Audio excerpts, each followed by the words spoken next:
evening, ladies and gentlemen. My name is Aleisha Russell. I want to talk to you tonight about your most valuable possession, your human rights.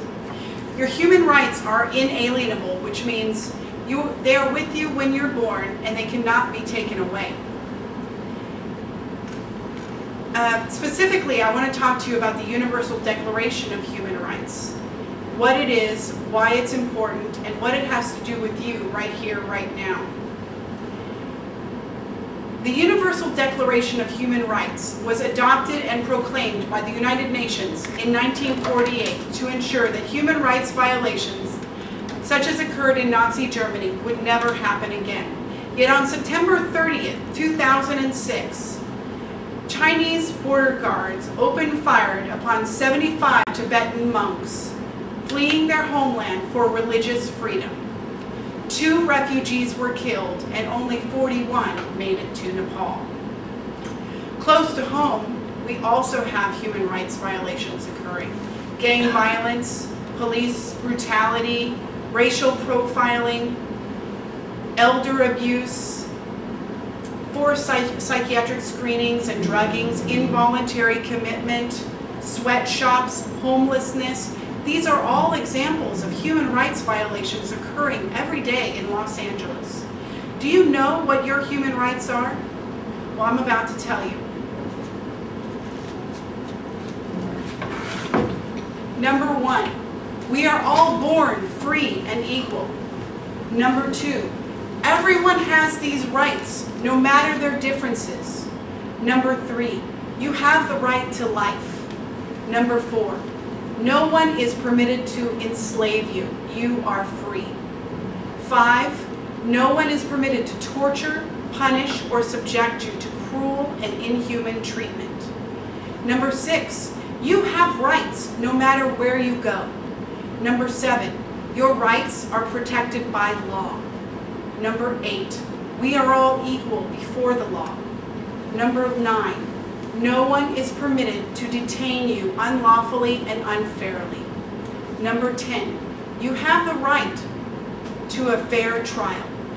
11, we are all innocent until proven guilty. 12, you have the right to privacy. 13, you have the right to go where you wish. 14, you have the freedom to seek asylum and seek a safe place to live. 15, you have the right to a nationality. 16, you have the right to marriage and family. 17, you have the right to own things. 18, you have the freedom of thought and religion. 19, you have the freedom of expression. 20, you have the right to public assembly. 21, you have the right to democracy. 22, you have the right to Social Security. 23, you have the right to work and earn fair wages. 24, you have the right to take time off work. 25, you have the right to food and shelter. 26, you have the right to education. 27, you have the right to culture and to copyright. 28, you have the right to a fair and free world. 29, you have the right and the responsibility to protect others' rights. 30, no one can take away these rights. Now you know your human rights, but why are they important? Because we are still on the road to a truly free country.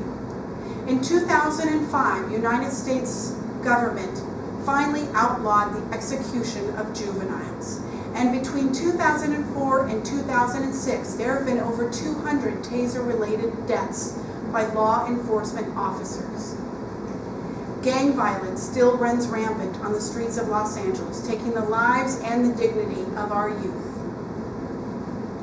So are human rights violations a thing of the past? No.